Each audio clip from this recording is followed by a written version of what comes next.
नमस्कार दोस्तों, स्वागत है आपका हिंदी नॉलेज शो में। तो दोस्तों, जैसा कि आप जानते हैं कि इस समय प्राइम मिनिस्टर मोदी यूएई के दौरे पर है, जहां पर वो पहले हिंदू मंदिर का उद्घाटन करेंगे। इसके बाद कल उनका कतर का दौरा भी है, क्योंकि वहां पर एक बहुत बड़ी डील साइन होनी है। लेकिन इसी बीच एक बहुत इंपॉर्टेंट खबर निकलकर सामने आई है यूएई से ही। इसके अलावा दूसरा देश है सऊदी।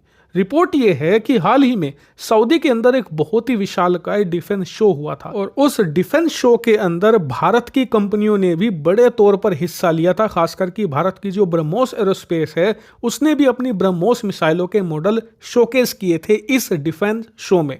अब हुआ ये कि बताया जा रहा है कि इस डिफेंस शो के बाद जो सऊदी अरेबिया है, उसी के साथ यूएई, जो कि आज की तारीख में भारत का क्लोजेस्ट एलाई बन चुका है पूरे अरब वर्ल्ड में, ये दोनों ही देश भारत से ब्रह्मोस मिसाइल खरीदने में हद से ज़्यादा इंटरेस्टेड हैं।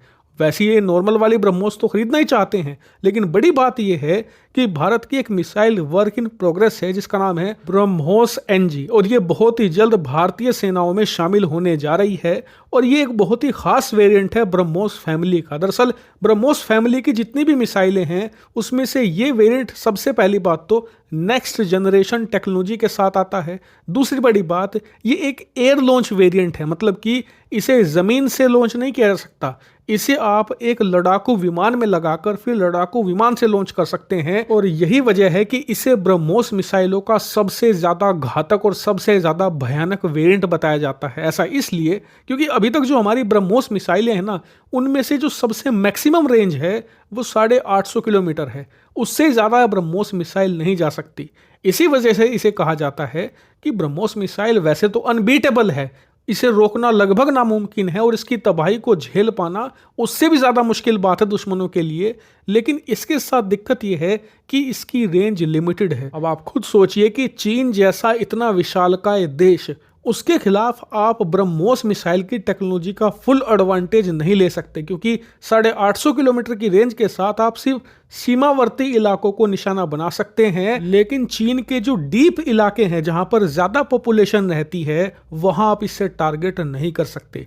यही वजह है कि इसकी लिमिटेशन कुछ हैं। लेकिन जो ब्रह्मोस एनजी है, इसे मोस्ट डेंजरस ब्रह्मोस इसलिए कहा जाता है क्योंकि इसके साथ रेंज की लिमिटेशन आती ही नहीं। दरअसल ये लड़ाकू विमान में लगने वाली मिसाइल है, इसी वजह से इसकी खुद की रेंज भले ही 250 से लेकर 350 किलोमीटर हो, लेकिन क्योंकि ये लड़ाकू विमान में लगती है, और आज की तारीख में जो नॉर्मल से नॉर्मल लड़ाकू विमान है वो लगभग 2000 किलोमीटर की रेंज के साथ आता है, इसीलिए ये ऑटोमेटिकली 2500 किलोमीटर तक वार कर सकती है। यानी कि एयर लॉन्च वेरिएंट के साथ आप दुश्मन की डीप इलाकों में भी अच्छे से स्ट्राइक कर सकते हैं। और यही वजह है कि अरब के दो सबसे शक्तिशाली देश यूएई और सऊदी अरेबिया ब्रह्मोस एनजी पर नजर गड़ाए बैठे हैं। लेकिन मुझे यहाँ एक संशय है, भारत एक बार को ये ब्रह्मोस मिसाइल यूएई को दे सकता है, क्योंकि यूएई आज की तारीख में भारत का नंबर 1 फ्रेंड बन चुका है पूरे अरब वर्ल्ड में। वहाँ हिंदू मंदिर खोले जा रहे हैं, उनके साथ हमारा व्यापार ऑल टाइम हाई पर चला गया है। वहाँ की जो रॉयल फैमिली है, उनके साथ हमारे प्राइम मिनिस्टर के बहुत ही ज़्यादा क्लोज रिलेशंस हैं।